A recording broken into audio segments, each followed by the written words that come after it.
Hi, this is Jay Richards. We're here at COSM 2021 in Bellevue, Washington, and I'm joined by Niall Ferguson, the author, historian of finance. You may recognize him from PBS. He's at the Hoover Institution in California. And Niall, his most recent book here, I've actually got it, it's called Doom, The Politics of Catastrophe. And we have just ended a session in which Niall presented on the book, and then George Gilder was really in a cantankerous mood, and you guys argued. So Niall, good to see you. Great to be here, Jay. Yeah, well, that was an interesting kind of experience that people could watch the video online. But I wanted to give you a chance. First, tell me about this book. I mean, obviously it came out here sort of the tail end of the COVID-19 pandemic, but you were working on it obviously right at the beginning, and then you had to send it to press. And so, I mean, what is the thing that you want people to understand about the book? What's the kind of key message? It is not a book about COVID. The last few chapters talk about Yes. it, but it's a book about disasters. Mm-hmm. Now, disasters are the kind of punctuation marks of history, the exclamation marks mostly, sometimes the question marks. And one can't really understand what we've been going through in the last couple of years until one puts it in some historical perspective. Mm-hmm. So what I tried to do, and it had never been done before, was to write a general history of disasters. Right. And also to write about how we think about disasters, how tempted we are to imagine the end of the world, doomsday, when in reality, in most of history, we're just dealing with these somewhat randomly distributed, unpredictable disasters that don't exterminate humanity, but carry off some usually rather small percentage of us. Well, and you compare, in fact, in the book and both actually in your talk here at COSM, you compare this with some past pandemics in particular. And so that quibbling about the accuracy of the numbers, let's just sort of accept whatever the CDC or the World Health Organization tells us about the numbers.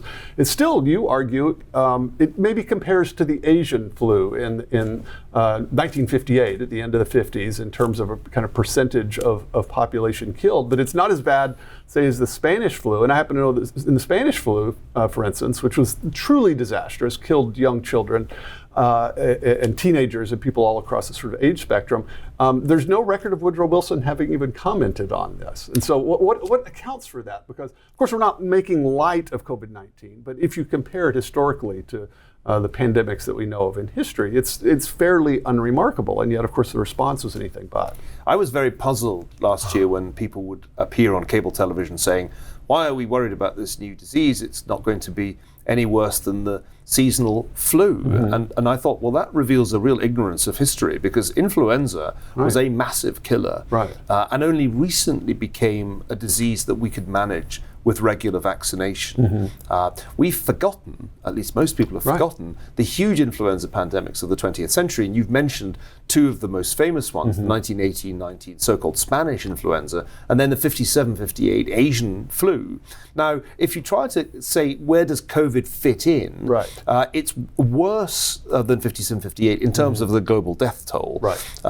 Perhaps roughly twice as bad now, but it's far short of being as bad as the 1918-19 Spanish influenza, because that killed about 2% of the world's population, whereas even if you take the highest possible estimate, the kind of number George Gilder really doesn't believe, from the the highest Economist. possible estimate from the Economist, which is something like 19 million dead, you're still an order of magnitude less than the Spanish influenza of 1918-19. So I think what we need to do is take a step back, and this is what Doom allows you to do, and say, well, how does this compare in the great scheme of disasters? And the interesting thing is that it's clearly not one of history's very, very bad pandemics. It's sort of medium-sized, and it's nowhere close to the worst of all pandemics, the Black Death of the 1340s.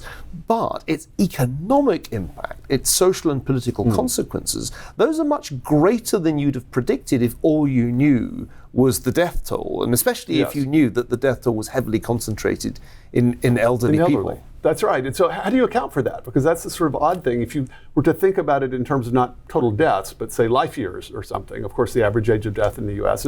was fairly close to the average life expectancy. So, on that measure, so people that are retired, not presumably not a part of economic life, and yet, as you pointed out, if you knew nothing but, say, debt to GDP ratio or something like that, you would assume World War III had happened. How do you account for that? Well, let's remember that a lot of people, maybe 750,000 Americans, had their lives cut short. And not cut short by days, but by years. When work out roughly how many life years lost we're talking about, it's still more than the 57, 58 Asian flu, even although that was killing young people, and this one predominantly has killed the elderly. So we shouldn't, I think, downplay the severity of this disaster.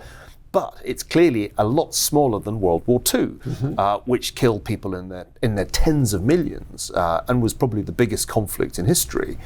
The odd thing is that if you look at the fiscal and monetary consequences of this disaster, they're actually much closer to World War II than to the Asian flu of 57, 58. The Asian flu does not show up in the economic data. No. Life went on. There were hardly any interruptions to economic activity. Whereas it looks as if we had a world war, when you look at the fiscal data of the last couple of years. And the explanation for this is that we adopted a method of dealing with the disease, which we call lockdowns for short, that was enormously disruptive of economic activity. We inflicted a huge economic shock, not just on the US, but the world economy back in the spring of 2020. And then we had to do all kinds of things to try to compensate for that shock, which involved sending checks to people, expanding the Federal Reserve's balance sheet. And we're still living with the consequences of this huge expansion of fiscal and monetary policy. Well, and so I'm wondering what you think about the role of technology and media and social media in particular, because of course, as you've noted, and as we know, there would have been natural, kind of a spontaneous order, even if we hadn't had lockdowns. People change their habits based upon their knowledge of local conditions. But I'm struck here in the United States that just the level of extreme fear that people have, as if this were Ebola or were the Spanish flu. And how much of a role do you think, if not globalization itself, at least the kind of simultaneity of information that we can get, of course, on our smartphones across social media, if that played some kind of role in the response? You know, it's really interesting, Jay, because the sentiment about the pandemic varied a lot by age group, and it varied a lot by partisan affiliation. Absolutely.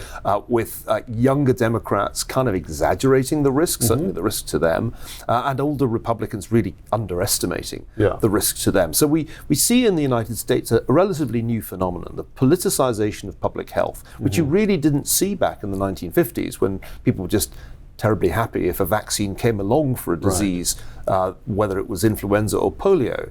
I think the other thing that's really striking to me is the way in which technology, broadly defined to include the network platforms that dominate the public sphere today, but technology played on the whole a rather negative role.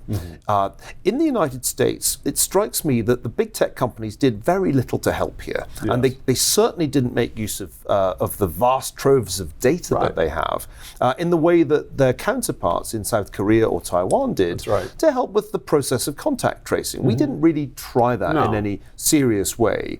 But what we did do on platforms like Facebook was spread conspiracy theories about vaccines, the virus, and anything else in a really quite extraordinary way. It wasn't just the virus that went viral in 2020. Crazy ideas about the virus and later crazy ideas about vaccines also went viral.